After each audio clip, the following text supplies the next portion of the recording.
Hello, and howdy, and welcome to She's Fixin' to Write This Here Murder, y'all. The podcast where a cynical garbage person uses the show Murder, She Wrote as a backdrop for whatever random thoughts happen to flutter across the remnants of his disordered excuse for a mind. I am the personified garbage with the higgledy-piggledy thinkin' meat, if that wasn't clear. And I am speaking to you from the wasteland of Central Texas in an alternate dimension, one in which society collapsed and everything went to shit after... which is generally referred to as the Big Oopsie. And the Big Oopsie was the culmination of a slow, systematic process of poor decisions and avarice on the part of the people in charge, which had been allowed to progress unchecked by the citizenry for decades because they were ignorant and apathetic and self-concerned and couldn't be bothered to leave the relative comfort of their meager lives to help one another. And I managed to live through it all by making use of my guile, moxie, gumption, moral fibre, spunk, ingenuity, and hardihood. Whatever that might be. Most importantly, I survived because of a complete lack of purpose or stability in a life I was only half-heartedly living to begin with. So here I am, surviving and thriving in a post-apocalyptic nightmare hell world. I travel the wasteland with my typewriter, my efficacious thesaurus, my recording equipment, my one very soiled outfit, my go-board, a shopping cart full of miscellaneous necessities and junk I've scavenged, and, of course, the Murder, She Wrote DVD box set on DVD rated R. My most useful possession is the typewriter, but my most valuable possession is probably the shopping cart itself. Not because shopping carts are rare, but because this one is from Publix, a grocery store that we never even had this far west. I have no idea how it got to Austin, but I would kill to protect it. In fact, I disarmed a man when he touched it. Literally, I took his arm off with a machete. It's a Wastelander prestige thing. Frank was very understanding after the fact. That's the guy I hurt. We're pen pals now, and his handwriting is really improving. Howdy, I'm currently recording this from within some sort of exam room located deep in the bowels of an underground corporate research facility which I didn't even know was still a thing. I was recruited as a test subject by a very polite representative of the Happy Smiling Experimental Chemical Corporation, Gesellschaft mit beschränkter Haftung. I think they're German. Besides the name, they keep saying "ja" to most of my questions. I think I've been here for 3 days. They gave me some injections when I first got here, and then they left me alone for a day, I guess. I don't have a watch, and the overhead lights have been on this whole time, and there's no window. Not one that I can see through anyway. There's a one-way mirror in the wall, and I know that someone's back there because they yelled at me over the PA when I went to pee in the little sink. They said "Eimer" several times, so I pointed inquiringly at a bucket in the corner, and they said "ja." So they want 1s and 2s in the same bucket, apparently. I don't know if they're testing it or what, but it was empty when I came back from my walk. That was on the second day. A guy came in and said "walkies," and then escorted me to a little courtyard. There were 3 other people in patient gowns, and they were walking in an endless loop. The researcher motioned for me to join in. When I tried to ask the other subjects how long they'd been there, he yelled at me. Then he stuck his tongue out and pantomimed cutting it with scissors. I don't know if he was threatening me with such a procedure, telling me the other subjects were without tongues, or something else, but I wasn't willing to ask. The weirdest part is probably that I started hallucinating. I felt like I could smell things that weren't smells. Like I smelled that one of the other subjects was feeling lonely, and I could smell that the researcher had had a birthday recently. Then the sun came out from behind a cloud, and it felt like the Ark of the Covenant being opened. I heard the screams of 1,000 ghosts in anguish, and felt like I was being crushed/cooked in a panini maker, which was unusual. At that point, all of us test subjects were writhing around on the ground, and the researcher wrote something down on a clipboard. And then some beefy guys in lab coats came and dragged us out and took me back to my room. Then my handler gave me a bath with a wet wipe and left me alone again. When I could move without crying, I found that they had emptied the bucket and placed a plastic cup from some barbecue place on the counter, presumably for water from the little sink. And since I had nothing better to do, I decided to search all the cabinets and stuff again, at which point I found some sausages in a drawer, which was nice of them, although I did find a big pill stuffed into the middle of one. Later that day, one of the beefy guys came back and escorted me/dragged me screaming to a lab of some sort where he put sensors all over my face and on my nipples and wiener and each of my toes. Then he strapped me to a wicker chair and left. Then 2 other guys came in. The weird part is that they are both very obviously blind. Or blinded, rather. I don't think it was congenital because they didn't have no eyeballs and their sockets looked unhygienic. It was at that point that I realized I'm gonna die here. And more importantly, that these people don't have a fucking clue what they're doing. I learned a bit about psychology before the big oopsie, and I think they're attempting to conduct a double-blind study. Anyway, after they finished tripping on equipment and knocking stuff over, they started showing me pictures of a man in different hats. The same guy, but in different hats. They were asking me to describe what each photo smelled like and how that made me feel. So there I was, strapped into an uncomfortable chair with wires all over my pathetic bod, listening to a computer voice translating my feelings into German, and hallucinating about an upside-down photo of a dad-looking guy in a cat-in-the-hat hat. I tried to lighten the mood with a joke. "This one smells like Teen Spirit," I said, joke-like, but when the computer translated it, the researchers frowned, which was especially disturbing to look at. Then they injected me with something I'd love to get more of because I don't remember the rest of the session. And when I came to, I was back in this room. So that brings us to the present. I haven't seen anyone for at least a day. The sausages are all gone. The water in the sink tastes like chemicals now, and the bucket is at max capacity. I have no idea how much longer I'll be here, assuming I'm ever allowed to leave, assuming I don't just drop dead. I also don't know if the hallucinations are temporary or if I'll be able to smell other people's souls from now on. I mean, it'd be fine either way. I'd have to avoid going out during the day, but I'm pretty sure I can see in the dark now. If you can think of a way to profit off of a heightened sense of smell, please let me know. So, am I happy that I impetuously agreed to come? Yeah, absolutely. Life in the wasteland consists of extended periods of boredom interspersed with unbearable moments of animalistic terror, and sometimes unbearably awkward interactions with weirdos. But I'm relatively safe here, and I'm lounging semi-nude with a roof over my head. They have air conditioning and electricity and fluorescent lights. It's a blast from the past, and I'm the Brendan Fraser. Plus, they said they'd pay me at the end, and they're letting me keep the gown. So, besides all the pain and the nightmares, it's sort of nice here. I have lots of free time, and no one's yelled at me for podcasting yet, so, yeah. I guess now it's time for the part of the podcast where I actually do the podcast. This week's episode is called Birds of a Feather, and first aired on October 14th, 1984. Überleitung. It means transition in German.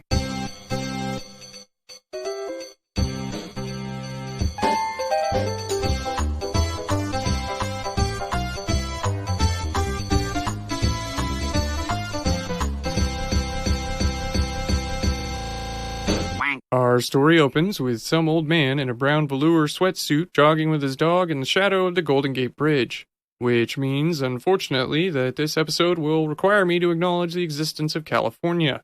Californians were, by their very nature, the mortal enemies of Austinites, worse even than people from Oklahoma. The typical Californian refugee was an intelligent, friendly, and hip, wealthy wiener fleeing from the overpriced republic they begat for themselves.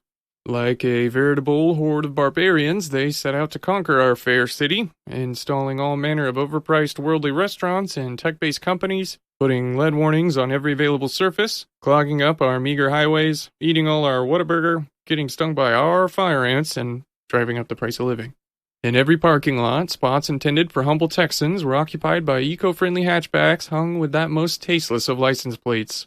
Every tavern in the city was full to burst with self-contented Californian nuclear families, obstreperous toddlers, and slobbering dogs as far as the eye could see. I was forced to drink my 7 Lone Stars in the dankest, darkest corners, moldering and scowling at anyone who attempted to ingratiate themselves with friendly conversation. The big oopsie may have been the most dramatic cataclysm in human history, but it did some good. Long-distance travel is all but impossible now, which means that the Californians are safely sequestered in their decadent Versailles Cal. And those Californians who found themselves stuck here have been taught their place. And their place is to live in walled enclaves on the outskirts of town. Who knows what sort of deviant liberalism is being cooked up within those walls? Not I, nor do I wish to know. I would just as soon forget they were ever here. And I'm proud to say I was one of the many who sought to sweep the evidence of their being from the face of our sacred scorpion-infested earth. I was, personally, among those who set fire to the In-N-Out burger that popped up here, like unto the first engorged bubo of a Californian plague.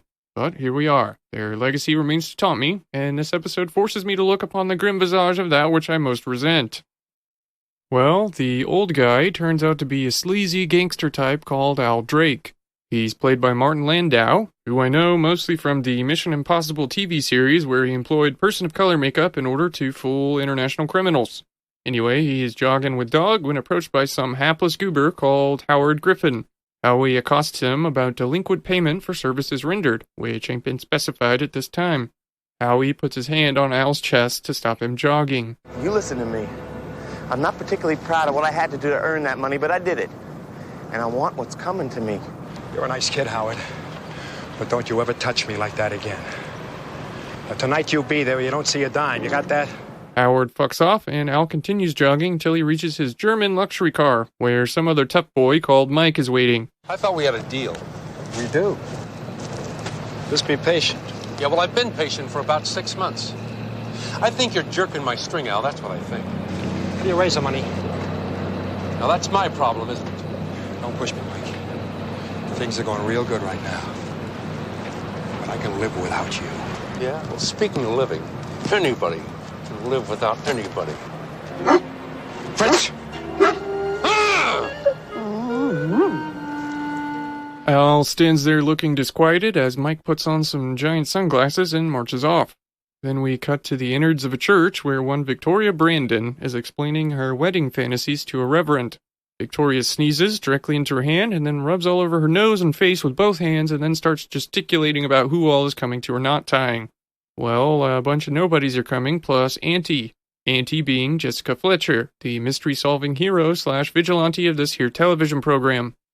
The Reverend, with a noticeable lack of reverence, points out that he has choir practice soon and wherever is the groom. Enter Howard, late for his own wedding rehearsal. I have no idea what necessitates a wedding rehearsal or any of the associated claptrap, and I don't really care as I have no prospect of getting married at any point in my miserable life. I assume the enigmas of that overpriced ceremony will forever remain a mystery to me, but I'm fairly certain that a wedding rehearsal usually involves more than the bride, groom, and Reverend alone. I mean, telephones existed. The Reverend could just explain everything over the phone if it was about knowing what's going to happen. But money's money. Jesus got to get paid, so here we are. Howard asks about Auntie's accommodations while in Sodom. They're satisfactory. Then Vicky Toria tells him that she's made them dinner reservations for tonight. Oh, damn. Howard, not again. I'm sorry, honey. I can't make it. I wish I could. Howard, this is ridiculous. I do have the little tots waiting in the rehearsal hall. It's a very important client. They can't all be that important every night. God bless you. Oh, honey, if there was any way I could make it, you know I would. 5 nights in a row. Well, we'll do it tomorrow. Will we, Howard? Maybe you'll be tied up again. God knows I wouldn't want to drag you away from a client.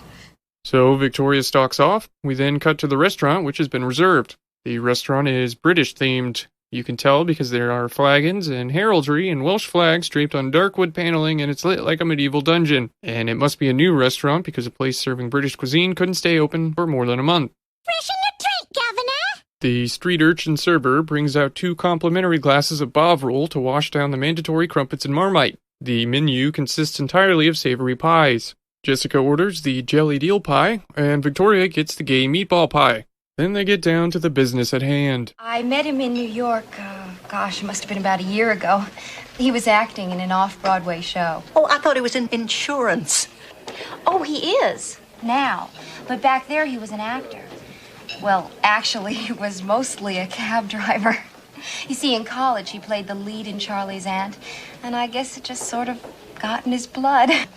And what kind of transfusion led him into life insurance? He wanted to start over again, a new career. See, he didn't want to get married until he could be absolutely sure of his future. That's why he came out here to San Francisco. Well, that's sensible enough, if that's what he really wants. Oh, believe me, Aunt Jess, I would marry Howard no matter what business he was in. I really love him. And Howard loves me. He really does. I mean, I know that for a certainty. Damn. You know, Vicky, it's not abnormal to have last-minute doubts. You've always read me like a book, haven't you? Methinks the lady doth protest too much, which I am allowing myself to say because the restaurant is British-themed. Queen Victoria goes on to reveal that Howard is being slightly suspicious. She went to surprise him at work and was told that he hadn't worked there in months. When he came home yesterday, he smelled like perfume. When he lent her a handkerchief, it had lipstick on it. When she went to his apartment, she found matchbooks from some nightclub strewn all over the place. And there was a nude woman sitting on the couch cross-stitching a sign that said, "I am having consensual sex with Howard." I made that last one up. Victoria just doesn't know what to make of it all, and says she wants to go to this nightclub. So they go to this nightclub. At this nightclub, we see Mr. Al Drake, who turns out to be the owner. He's approached by someone called Barbara, who recites some business numbers at him, and Al says that he'd be a fool to sell the place, implying that someone wants him to sell the place. Then he says some other stuff, implying there's sexual tension between the two of them. As Barbara leaves, Al looks at her butt for good measure. He's then approached by some other guy called Patterson, who is the agent/representative of someone called Freddie. If you're having trouble keeping track of all these characters, don't worry about it. It doesn't matter. None of this matters. I mean, it matters to the plot, but not, like, spiritually. We gotta talk. Go away, Patterson. I'm busy. I hope you don't think you have Freddie tied up for another 4 years. You made the deal for him. I know who made the deal. I'm not saying he won't play the club. Al, Freddie loves you. Sure, the whole world loves me. He just wants some freedom to explore a few more things. I got him that talk show, and now he's hot. He's hot because this club made him hot. Now you tell Freddie he works here or he doesn't work anywhere. Got that? As Al walks off, Jessica and Victoria enter and approach the cliché-ly snooty maitre d'. He actually looks kind of like me, except more balding, and his eyes lack the resigned misery of my own. Victoria notices a poster that shows Al Drake as host/owner. Then she notices Al Drake as man standing nearby. Excuse me, Mr. Drake? Oh, excuse me. I really hate doing this sort of thing, but my aunt and I just dropped by, and we would really like a table. That's my aunt right there. You probably recognize her. No. J.B. Fletcher. Oh, really? Really? Who the hell is J.B. Fletcher? A very famous mystery writer. She's had 6 bestsellers. This morning she was on Bay City Breakfast, and tomorrow she appears with Dana Burns, and then in the afternoon she's going to meet the mayor. Miss Fletcher, so delighted you could join us this evening. Raymond, a table for Miss Fletcher and her party, please. Oh, how very nice. There's just the two of us. Table for 2, of course. Enjoy the show, ladies. And so they are begrudgingly seated. In front of them, there is a stage, and on that stage, there is an announcer. And from that announcer's announcement hole comes an announcement announcing Freddie York. I'd like you to visualize the 1970s. It's the era of malaise, the retributive hangover of the 1960s. Nixon is the president, and the government is a scumbag. Poor people are being forced to die in a decades-long imperialist conflict in Vietnam, which the government has never acknowledged as being an actual war. Everyone's broke because the economy has fallen over and can't get up. People drive around in house-sized cars which explode on impact, or they would if they could get gasoline, which they can't. The most popular color is brown, and every song is about unprotected sex and/or cocaine.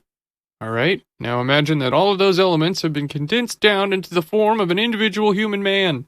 That is Freddie York, the sleaziest, swarthiest, greasiest-looking human being ever to swagger upon the earth. We're talking leisure suit, gold chain, afro, and gratuitous visible chest hair. The collar of his dress shirt is wide enough to provide aerodynamic lift. When the show's over, he could jump off the roof and glide back to his pad, which almost certainly has floor-to-ceiling shag carpeting and an assortment of erotic velvet paintings. This episode is from 1984, so what cave did this disco doofus emerge from? And thanks to my newfound abilities, the smell emanating from the screen is unbearable. It's like someone with morning breath drank a cocktail of insecurity, spoiled milk, and musky cologne, and then ripped major ass. Also, please send me erotic velvet paintings. Anyhowdy, Freddie York is a comedian. Besides his comedic appearance, his jokes are exclusively about trying to pick up women, and he's sitting at a drum set in order to provide his own badum-chizzes. Hey, you're beautiful, you're beautiful. My name is Freddie York. I'm here to give you some yaks. Hey, I wanted to look good for the show tonight, so I went to a barber shop right before the show. I figured I'd get a shave, a shoe shine, a manicure that works, right? Guy's shaving me. I looked down at this girl that's giving me a manicure. She's really cute. I said, listen, I'm Freddie York. I'm the comedy star La Champagnon. Why don't you come catch the show tonight? She said, I'd like to, but I'm married. I said, come anyway. Tell your husband you're going out with the girls. She said, you tell him he's shaving you. I met a girl at the bar last night. She told me she was into astrology. She wanted to meet a Leo, so I introduced her to my accountant. What a great crowd. As Freddy drums and drones, we cut to the maitre d', who is approached by the as-yet unseen Mrs. Drake. Mrs. Drake, what a pleasant surprise. I didn't know you were here tonight. What am I supposed to do, make an appointment? She's rude, and it's implied that she and Al are not on good terms. The d'être-me tasks a server with announcing her presence to Al. Then we see the server being stopped by that barber lady who steals his task from him and sends him back to the front lines. And she just stands there looking plotful. Freddy's act is now over and lasted all of 3 minutes. I can't tell if it was meant to be that short in real time or if it's implied to have been longer in plot convenience TV time. Regardless, with a look of disdain upon her visage, Jessica reluctantly claps. Thank you. I'm glad you're all having such a great time. And now, the moment we've all been waiting for, the star of our show, that lovely chanteuse, Michelle DuPont.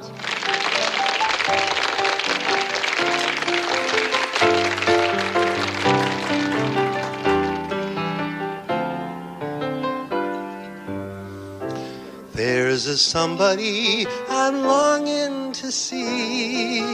I hope that he turns out. Catch that killer! Stop it! He's a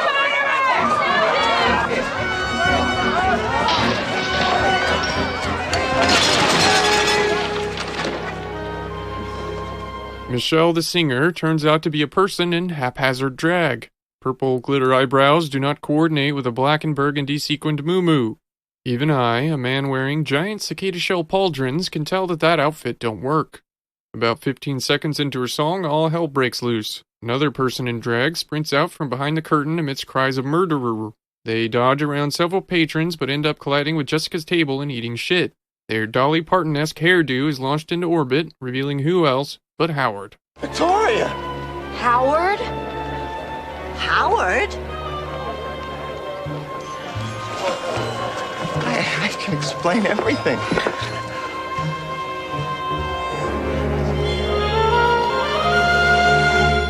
Michelle removes her wig to become Mike, the guy from the beginning of the episode who is mean to Al. He asks what's going on and is told that Al has been shot by Howard. The police are present and are temporarily storing Howard in someone's office. Victoria approaches the officer guarding the door and begs him to let her in. He relents for some reason, presumably because he's an idiot. They embrace, and some romantic music swells and blah blah blah. He tells her that he didn't shoot Al, and she believes him unconditionally. Then they make out, and there's some god-awful mouth noises. Enter Floyd Novak, a detective or a police or something. Victoria and Howard keep making out, even after 3 men have entered the room and started talking about them. Which one? The tall one. Bill, take her downtown and book her. Him. Whatever. So Howard is carted off to the pokey, and the police push their way through a crowd gathered in Al's office where the meat that was formerly Al is sprawled across the desk. Floyd asks who witnessed the murder, and Barbara steps forward. She says that she saw Howard holding a pistol and standing over the body. When she screamed, he dropped the gun and ran out. So Floyd bends down and picks the pistol up with a pencil through the trigger guard. Then he starts gesticulating with it and talking about fingerprints. Smooth grip, Charlie. Might even get some prints. Yeah, how about that? The man is waving a loaded gun around on the end of a pencil, and the pencil is millimeters from the trigger. Then he hands it to another detective who stuffs it, locked and loaded, into an evidence bag. Well, that's California for you. We then see Jessica standing next to a white cockatoo on a perch. Lieutenant Novak, did you notice the small white feather on Mr. Drake's jacket? Who are you? Oh, I'm Jessica Fletcher. Did you see the murder? Well, actually, no. I was sitting out front watching the show. Then, Miss Fletcher, would you mind doing me a great big favor? Oh, I'll do absolutely anything I can to help. Would you please get out of here? Please, ma'am. Please, ma'am.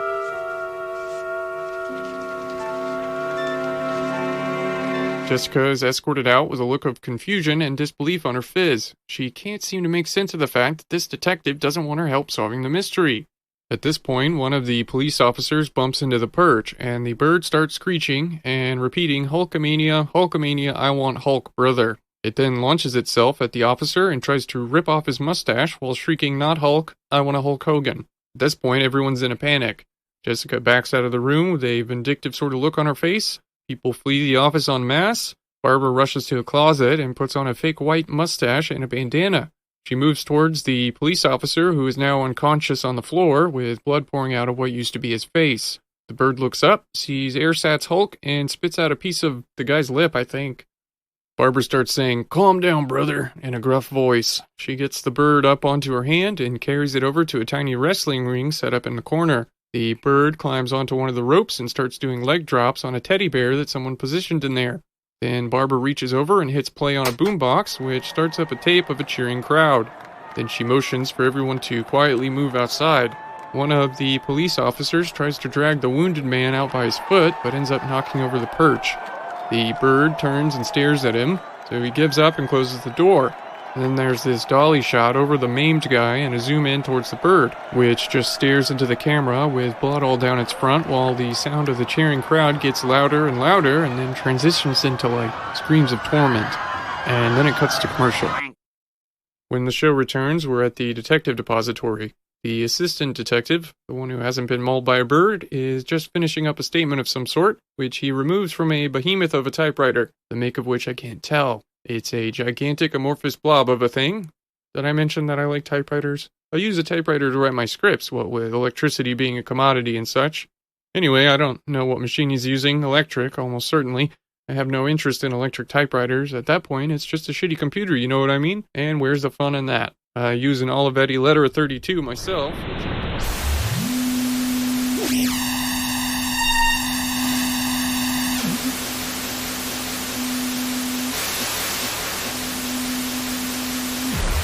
Okay, Mr. York.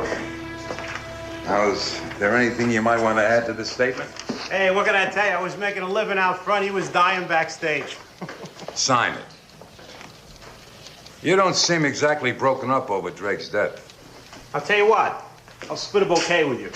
Pick whatever kind of flowers you want.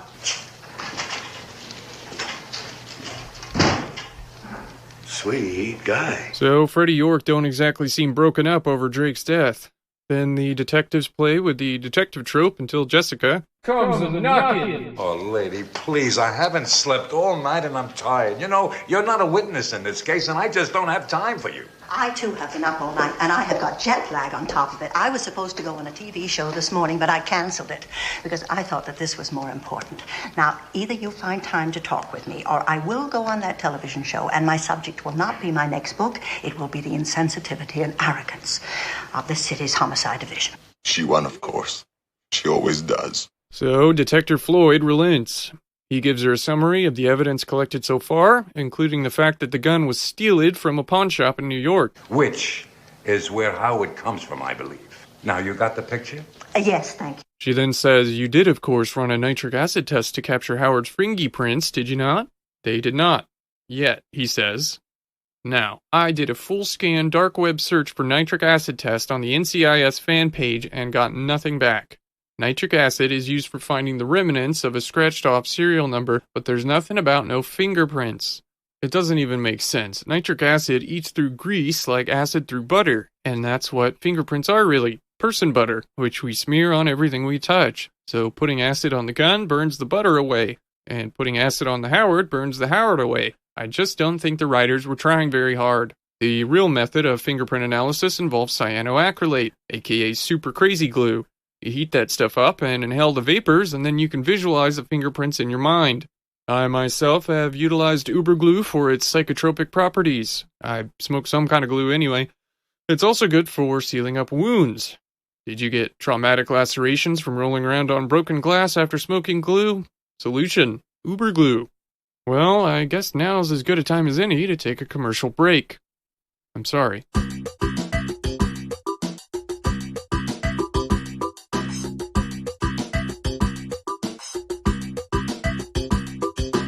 Our first sponsor this week is Super Glue. It's good for all sorts of stuff. Did you know you can make an indestructible plastic by mixing it with baking soda? That's kind of neat, right? Anyway, it's a cool and useful product, and if you have access to Super Glue, please make use of it, I guess. Thanks. Our next sponsor is Self-Awareness. Make an effort to be aware that other people exist and have feelings and don't want to deal with your ignorance or smell or weird dietary preferences. I'm not going to name names. Actually, I am. I'm not worried about you listening, and you'll definitely know who you are if I say the person with the smell who's dumb as fuck and was last seen foraging in the shit ditch. I guess what I'm trying to say is stay away from my stuff, Brenda. Okay, that's all for today. If you want me to talk about your bullshit, drive a dump truck full of pornography into my dimension. And give it to me. We use porn as money now, if that wasn't clear. Well, until that happens, I will continue to interrupt this show with pretend advertisements because real podcasts have ad breaks and I want this to feel like a real podcast. I'm sorry.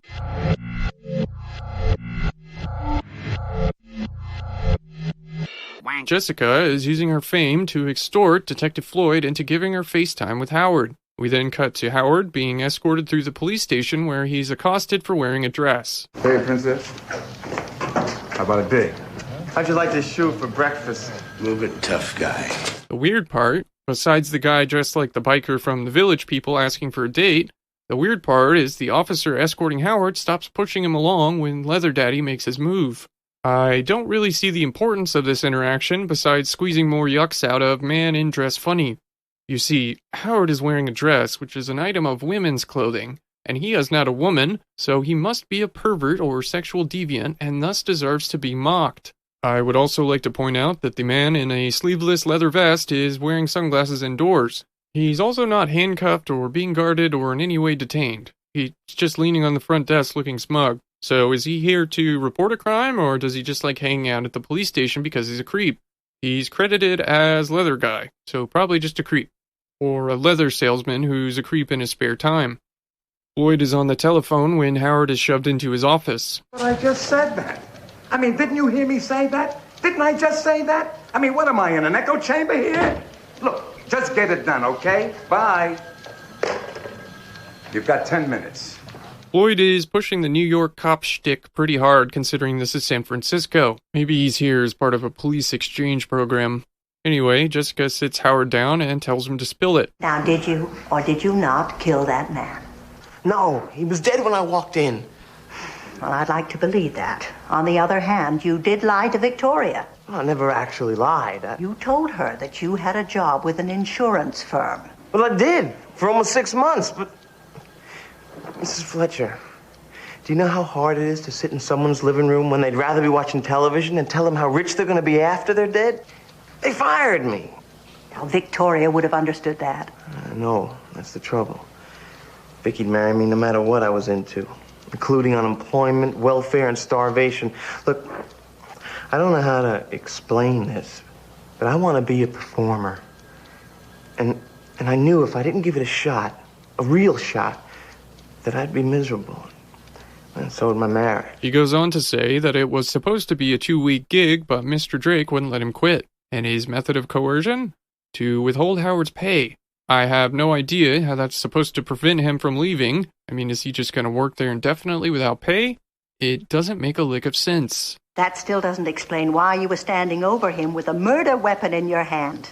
Well, see, I finished my act, and I went back to his office to quit and get my money. Mr. Drake, I'm not listening to any more excuses. This is my last night, and I want what you owe me. So we get a flashback of the events leading up to Howard's attempt to flee the club. Howard marched into Drake's office, determined to get his pay and leave. Drake was sitting with his back to the door, dead as a door nail, whatever that is. As Howard moved towards Drake's lifeless vessel, he noticed a pistol on the floor, which he proceeded to pick up, because he is the dumbest person on the planet. Does this belong to you? At which point, he spins the chair around, realizes that Al is dead, and that he's holding the thing what done it. Then Barbara comes in, and she yells and yells and yells. So he drops the heater and puts an egg in his shoe. You know, he beats it. Oh, Howard, I am so relieved. We've only had one killer in our family, 1777, I believe, and the redcoat shot first. Well, we just got some insight into Jessica's character, which may have far-reaching implications for our understanding of the Murderverse. Jessica casually mentions that she had an ancestor who fought in the Revolutionary War, which smacks of the Daughters of the Revolution, an organization exclusive to women with ancestors who fought in that war. They promoted American values and secured positions in educational textbook committees to weed out socialist tendencies. Their motto is God, Home, and Country. Now, Jessica lives in Cabot Cove, Maine, a small New England town where everyone knows one another. Last episode, Jessica was heard to say, "There are no burglars in Cabot Cove. It's the perfect picturesque town, eh? Except for all the murders." We also know that Angela Lansbury starred in The Manchurian Candidate, a film where she espoused anti-communist sentiment to cover up.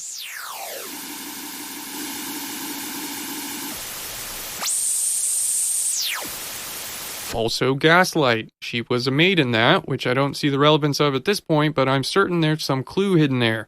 It may be as simple as being gaslighted by this show. Well, there's definitely something going on here. A conspiracy is starting to take shape, one which encompasses both the fictional universe of Murder, She Wrote and the real world, centered around this woman's body of work.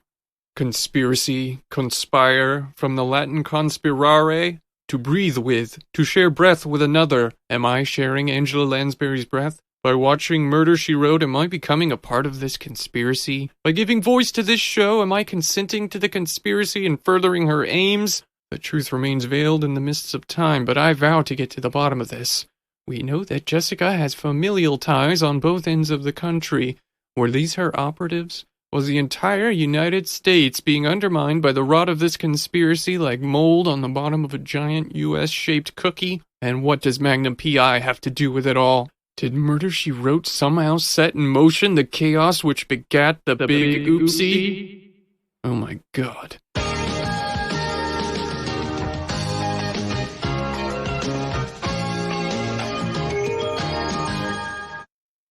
I couldn't get the X-Files theme, so I just used what I could find.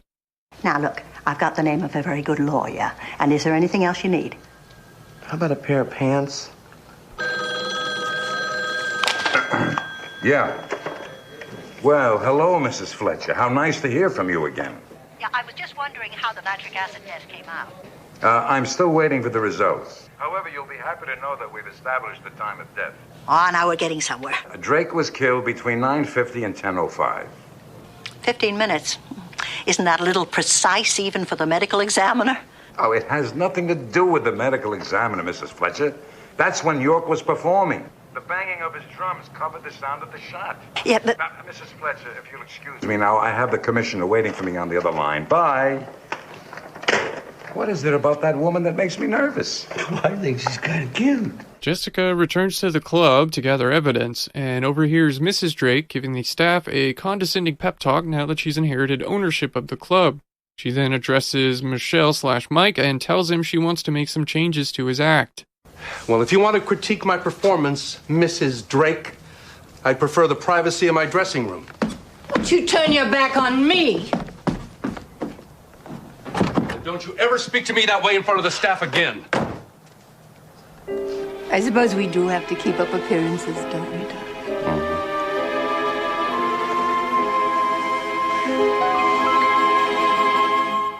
Then they kiss, which involves Mike opening his maw like a snake unhinging its jaw. So, Mrs. Drake is having an affair with Mike, and Mr. Drake was having an affair with Barbara. I'm so disconnected from sexuality that I can't tell if this was the typical amount of fucking going on behind closed doors or a dramatization for old lady titillation purposes. Jessica then barges into Freddie York's dressing room where he's smoking a cigar. She pretends she's lost so that she can look for clues. They do the smallest of talking, and Jessica comments about what a nice view he has from his window.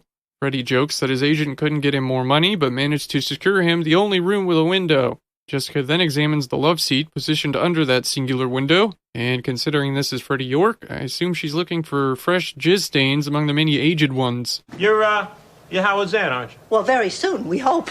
You know, that's a shame about this whole thing. I mean, he's a really nice kid, and he's got a lot of talent. And I'm not just talking about wearing those dresses either. Yeah, well, I think you'll be pleased to know that he did not kill Mr. Drake. Oh, he did? Who did, the bird? Apparently, Jessica finds what she's looking for because she finally leaves. As the door closes, we linger on Freddie's face and see the transition from ambivalent smile to dejection, which I assume is based on the thought, now I have to be alone with myself, and myself is Freddie York. Jessica then wanders down the hall and listens in on a conversation between Mrs. Drake and Barbara, the result being that Barbara is fired. You're fired! Y'all remember that show with Donald Trump? I often wonder what happened to that guy. Anyway, we cut to Barbara standing on the curb holding a box of her personal effects. Jessica pulls up in a cab and offers her a ride. As they pull away, the camera tilts up to show Mrs. Drake watching them with a grumpy look on her face. I really appreciate this now that I'm on a budget. I just got fired. Really? Oh, it must have been so interesting working at the club. It was. You wouldn't believe some of the things that go on. But the only way to run an office is to learn to keep your mouth shut. I never divulge company business. Oh, I wouldn't dream of asking you anything. However, I did hear something. I wouldn't tell a soul. Well, Mr. Drake was already dead when Howard came in the room. No kidding. Then who killed him? Oh, I wouldn't know. I only got here yesterday. I wouldn't be surprised if she did it. Mrs. Drake? Well, I suppose she would inherit the club. But she seems such a nice lady. Nice? Lucretia Borgia infers. Confidentially, and I mean this is just between you and me, she's having an affair with Mike. Mike? Michelle, that female impersonator. What a phony. Now, nobody's supposed to know this, but Mike was trying to buy the club from Mr. Drake. Can you believe that? And behind his back, he and Mrs. D are slipping off to Lake Tahoe. But I thought... Oh. Now, don't ever say you heard this from me, but I wouldn't put it past Bill Patterson to kill him.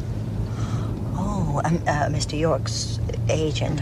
But yeah, why would he? The contract. See, not many people know this, but Mr. Drake had Freddie under a 7-year contract. And recently, big offers were coming in for Freddie. I am talking about mega bucks. Except that Mr. Drake wouldn't let him out of the contract. Wikipedia says that Lucretia Borgia was an Italian noblewoman who did a bunch of political marriages and then everybody died. How a nincompoop like Barbara knows some obscure medieval personage is beyond me. Anyway, they arrive at Barbara's place, and the cab driver says he can go around the block again if they have any more exposition they need to dump. Thanks for the lift. And don't worry, I won't say a word about what you've told me. It is so nice to talk to someone who knows how to be discreet. Then Mikey and Candace, that's Mrs. Drake, have a sinister rendezvous at the pier. Mike's in a full trench coat because he's up to no good, I guess. Candace is in a fur coat cut like a bathrobe, holding a matching clutch. Although it could be a fur-bound Bible, but I doubt it. She's wearing a metallic purple pinstripe shirt underneath with a black Colonel Sanders tie. I like to focus on the costumes because they suck. Anyhowdy, they talk about their new arrangement and broach the subject of the murder. I thought we should get our story straight for that Mrs. Fletcher. She is determined to get Howard off the hook by putting someone else on. Well, surely not me. Nor me. I mean, no reasonable person could assume for one moment that I had anything to do with Hal's death. No, other than the fact that you despise the man and that you were talking to a lawyer about divorce proceedings. And naturally, you didn't care that he reneged on his promise to sell you the club. It turns out they aren't in collusion. In fact, they suspect one another, but neither admits to anything. Then they hug, and we see apprehension on both of their dumb faces. Now we're back at the fucking club again. Jessica is getting out of the same cab she left in, so I guess offering Barb a ride was a ruse to get intel. Jessica rushes over to Detective Floyd, and he is not pleased to see her. Oh, I'm so glad I caught you. Any result on the nitric acid test? It was negative, Mrs. Fletcher. Oh, negative. That means he didn't fire the gun. Well, maybe he was wearing gloves. Well, if he'd worn gloves, his fingerprints wouldn't have been all over the gun. I mean, you can't have it both ways, Lieutenant. Incidentally, have you noticed how many people around this club are wearing gloves? No, but I'm sure you've got a list. Also, I'm not sure about the time of death. Now, that's one thing I am sure of. Oh, you mean your theory that the shot was masked by Freddie York's drum act? Well, can you prove that scientifically? Now, how would you do that, Mrs. Fletcher? Jessica sets out to prove it scientifically by getting up on stage and making a bunch of noise, while Floyd's partner stands in the murder room shooting his fucking gun. Shooting his gun 5 feet from the easily upset bird, which I guess is just a fixture of that room and can't be removed despite its owner being dead. Did you hear that? Yes, Mrs. Fletcher, I heard it. Well, let's try it with music. Now, let's just pretend that one of the girls is dancing.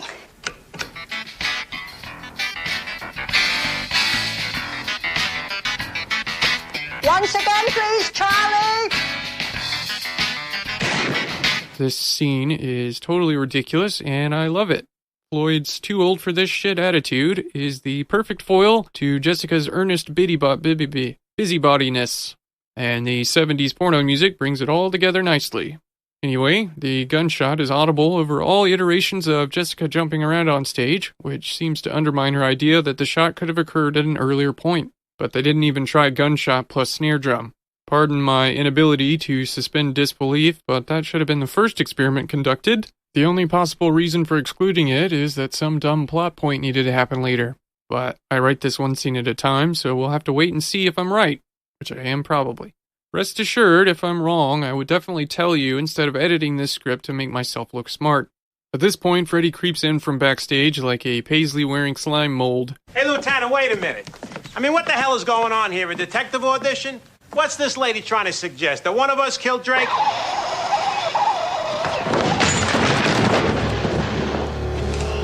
Are you all right, Mrs. Fletcher? Oh, yes. That sound was God dropping a bank of stage lights from on high to strike down the wicked and spare the virtuous. Freddy is of course struck and tumbles off the stage like a sack of cabbages, the most morally loose of the vegetable family. Then we get a close-up of him holding his neck and groaning. It kind of looks like he's trying to strangle himself with his multiple gold chains. The next morning, we get the obligatory shot of the San Francisco hills as Jessica gets off the obligatory trolley. Apparently, Detective Floyd lives in one of them fancy slanty houses, and Jessica has come to pay him a visit. When he begrudgingly lets her in, she notices his cat George, goes straight to it and picks it up. Then he says the cat must like her, but I think the cat's been drugged because it looks barely conscious. Mrs. Fletcher, you're a nice lady, but I think you're making a big mistake. Howard Griffin is guilty. Oh, for heaven's sakes, there were at least 4 people who had better motives than Howard. For instance, Mrs. Drake. Yes, she gets the business, I know. Freddie York and his agent Bill Patterson, trying to break Freddie's long-term contract. I know, Mrs. Fletcher. I read the Chronicle. And I suppose you know that Michael DuPont wanted to buy the club. Yes. And that Michael and Mrs. Drake were having an affair? Mrs. Fletcher, you're a bright gal. You would have been a great cop. But look, this is the real world, so please, just leave the police work to us. The last thing in the world I want to do is to interfere, Lieutenant. She says that like she actually believes it, and she's been saying stuff like that every episode. Folks, here's some wasteland wisdom. Just say no to cognitive dissonance. It'll really fuck you up. Okay, now we run into a plot hole. Floyd believes that Howard is the murderer, but he goes on to say that the rope holding the stage light was damaged with acid, meaning it was a deliberate attempt on Freddy's miserable life, or maybe Jessica's. Problem is, Howard's been in jail, so who done the acid, Floyd? Whatever. Cut to the courthouse where Jessica has gotten Howard released on bail. Hey, let's go, Vicky, and celebrate. I think that's a bit premature. Howard, did you see Mrs. Drake backstage during Freddie York's act? No. You're sure? I'm positive, but I did see her coming in the stage door just before I went on. Howard, I think that you should take Vicky to lunch yourself, and I'll take a rain check. Howard goes homeward, and Jessica tracks down Mrs. Drake at a golf course. Do please accept my condolences. Your husband's death must have been a terrible shock. Yes, we were very close. Then I suppose you must have talked to him shortly before the tragic event? No, I didn't see him. I arrived during Freddie's act. Strange. Someone said they saw you come in the stage door earlier. They were wrong. Let me set you straight, lady. I didn't kill my husband. Oh, I'm sorry. Did I suggest that? Look, if you insist on sticking your nose where it doesn't belong, then check on Freddie York and that blood-sucking agent of his. Oh, yes, the contract with the club. Not the club. With Al. A personal services contract, which is now null and void. That's right. I went to the hospital today to bring Freddie flowers, and you know what he did? He gave me notice. Then he's well enough to receive visitors. How nice. Then Jessica heads to the hospital to visit Freddie, and she must be spending a small fortune on cab fare. Maybe she could write off all her expenses as research for her next book. I mean, probably. I never learned how taxes worked. Public school system failed me. When other kids fell through the cracks, they were falling into my home where I lived. I had a cozy little setup in that crack, and graduating was like getting evicted. But you know, life for most people is a give and take. And take, and take. Take my life. Please. At the hospital, Freddie and his agent are drinking champagne and celebrating their not being under contractual obligations no more. Now they can go to Las Vegas, or Atlantic City, they say, celebratorily. Then the rain cloud / shitstorm called Jessica Fletcher comes to fuck their parade. Mrs. Fletcher, come on in. And how about a bit of the bubbly? Oh, no, thank you. Oh, you're looking so much better, Mr. York. Well, thank you. I've been thinking, Lourdes. You met my manager, Bill Patterson? Oh, yes. Oh, the lady seems to know just about everybody. Well, what is it this time, Mrs. Fletcher? Oh, just wanted to wish Mr. York a speedy recovery. And what? Just ask a few more questions? Like, did I murder Al Drake? The answer is no. Did Freddie murder Al Drake? The answer is no. Bill, take it easy. easy. It's okay. I know you're a mystery writer, but I'll tell you, you're making a fool of yourself. Why don't you get back to Nantucket? Name. Whatever. My client was on stage when Drake was killed. As a matter of fact, somebody tried to kill him with a stage light. Oh, isn't that curious? Michel DuPont is sure that someone wanted to drop it on him, and Lieutenant Novak thinks that they were trying to kill me, and now you think it was meant for Mr. York. You know, it is a bit of a puzzler, isn't it? Then Howard and Victoria are escorting Jessica to her hotel room. She assures them she will solve the mystery just as soon as she gets some sleep. And she's really sleepy. She's tumbling around and collapses fully clothed onto the bed. But as soon as her head hits the pillow, it hits her. Inspiration, not the pillow hitting back. Cut to Floyd's place, where she launches into her revelation as soon as he opens the door. It suddenly came to me. The feather. Wait a minute. What came to you? Drake wasn't shot during Freddie York's act. Mrs. Fletcher, as I recall, we The killer scientifically... used a silencer. They don't make silencers for that gun. Remember the feather we found on Mr. Drake's jacket? Yes, it came from the bird. No. Whoever killed Drake used a pillow to muffle the sound of the shot. That's why nobody heard it. Wait a minute. What you say is true. He could have been shot before Freddie went on the stage. Exactly. So they head back to the crime scene and examine the pillow on Al's settee, which is a fancy word for a short, ugly couch, apparently. It's also necessary to point out that all of the offices in the club have matching short, ugly couches with matching ugly pillows. Economies of scale, y'all. Well, the pillow here is bullet hole-less. However, Jessica digs around in her magic bag and pulls out crime scene photos which show that there wasn't even a pillow in the room when the police were present. These are police photographs. Where did you get them? Your partner, Charlie. You know, he's really a very nice man. Then someone put this pillow in here after the investigation. So, the killer replaced the damaged pillow with one from another office. Jessica then drags Floyd back to the stage, positions him in a certain spot, and attempts to kill him by dropping a sandbag from the rigging above.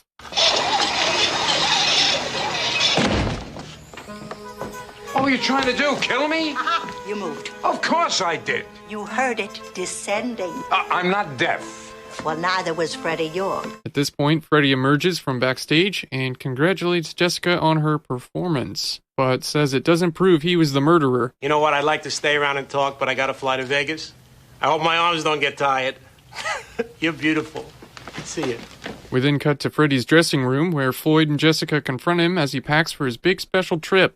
The climax is so dependent on Freddie York as a character and awful person that it would be criminal to summarize it. I think you used Mr. Drake's pillow to muffle the shot. Then you removed your fingerprints from the gun, got rid of the pillow, and went on stage. Who writes your material? I mean, who writes this stuff? You know, your punchlines just don't work. I think you made one very serious mistake. I don't have time for this. I have a plane to catch. You were afraid that someone would notice that the pillow was gone from Mr. Drake's room, and that they would figure out what had happened. So you brought in the pillow from your room. Everybody in this place has got a pillow just like that. No, this is your pillow. It's the only one that is sun-faded, like the settee. Because yours is the only one that is sitting right next to the window. It's my luck. It's my dumb luck. Half the people in this club wanted Drake dead, and your niece's boyfriend's got to get tagged for it. I knew you were trouble as soon as I saw you. Well, what was I gonna do? Spend the rest of my life working in this rinky-dink club? You ever try to tell jokes when someone's got their hands on your throat? Well, surely murder isn't the answer. Yeah, well, you call it murder. I call it a career move. Look at me. What do you see? I'm not just another comedian. I'm Freddie York. I'm the first guy that did his own rim shots. I'm like the Edison of comedy. I'm Robert Fulton on the drums.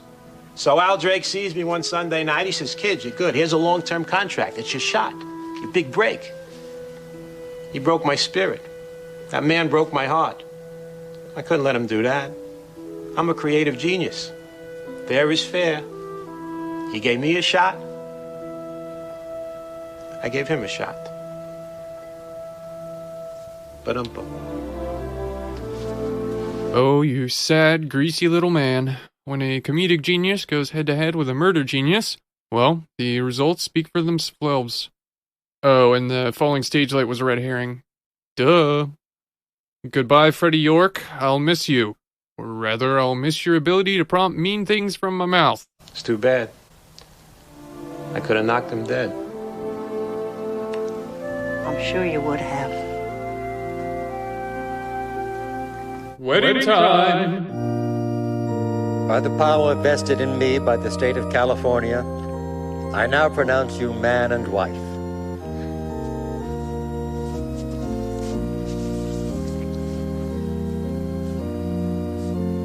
So, Howard and Vicky do the dang thing as bridal chorus, aka Here Come That Bride, plays on what sounds like a Casio keyboard hooked up to the PA. And the we and we are gathered here, etc. consists of exactly 8 people, and they are all characters from the episode. You know, the ones who hate each other and Howard and Jessica. Mrs. Drake and Mike are there, Barbara and Agent Patterson are there, Jessica is sitting with Floyd, and even Floyd's partner and the maitre d' were invited. The most noteworthy guest, or guests technically, is a guy in a full face cast, who I guess is the officer that got assaulted by the bird. His entire head is wrapped in cast material, and someone has drawn a little face on it with a marker. And the bird is sitting on his shoulder, so I guess they're friends now. Jessica asks him how he's feeling.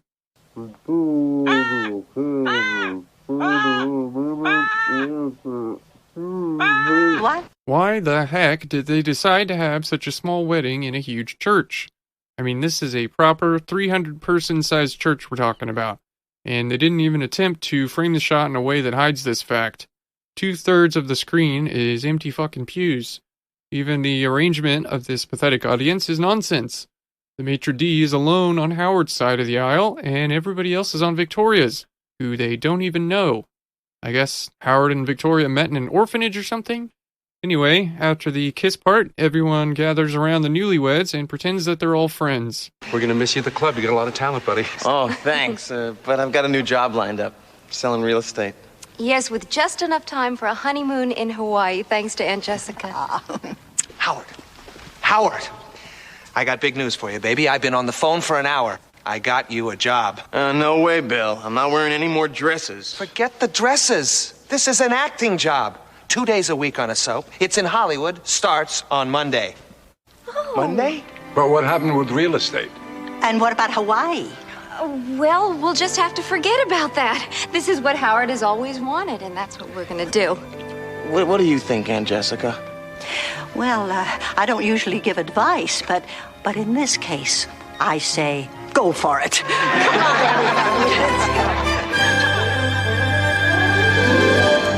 This show is so cloyingly sweet that it's like psychic poison to someone as cynical as I am. Whenever the sentimental music starts up, I find myself cringing like I've just watched a man licking the doorknob of a public bathroom.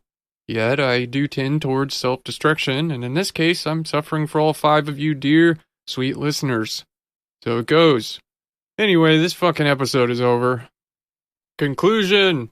Well, I wasn't exactly right about the gunshot experiment thing, but I also wasn't wrong. They just completely dropped that bit of evidence and went a different, more pillow-based direction. There were also several plot holes. Like, how did Freddy know that putting acid on the rope holding up the light would give him enough time to say his lines? How did he know that he would be able to dodge the falling light if it was the first time he had done that? And what exactly was his plan in the event of Howard not picking up the murder weapon? I guess what I said earlier still applies, i.e., none of this really matters. Overall, I liked the episode. I liked how much I hated Freddie. I liked how manipulative and scheming Jessica's turning out to be. I also liked that she insists she is minding her own business as she harasses people. I also liked how Jessica smelled. It was like baby powder and coffee, and the color yellow, and Tuesdays. Well, I was expecting to be interrupted at any point by muscle-bound researchers, but no one's been by yet. And that's very convenient because it means I don't have to make an effort to write or record anything else about this very real situation I'm in. So I guess that's it. I haven't settled on an outro for this podcast, and thus have no idea what all I should be saying at this moment. My throat is getting sore because I don't talk much and haven't developed the throat calluses or whatever. Anyhowdy, if you'd like to contact me, my email address is SFTWTHMY@hotmail.com. We can, have a chat about, anything really. I'm very lonely. If anyone is even listening still, then thanks. Please leave a review somewhere. A positive review, obviously. If you don't like the show, then just go about your business. And I guess tell your mom to listen or whatever. Alright, I love you, bye. And assuming I'm still alive by now. Oh, holy shit. To be undressed, we perform analysis on you. Next week on She's Fixin' to Write This Here Murder, y'all. You are changing my simple little mystery into something unforgivably crass. No, I'm turning your dull little book into an all-time hit picture. What do I know about the picture? It's a high school horror film with sexy dances. You cut out every line that required acting skills so you could get your little playmate on the screen. I know. I want to go skinny dipping in the ocean. I used to live at the beach house. If you have any questions about the scene, we make love. This is a murder investigation. Norman, stop that man! Stop him!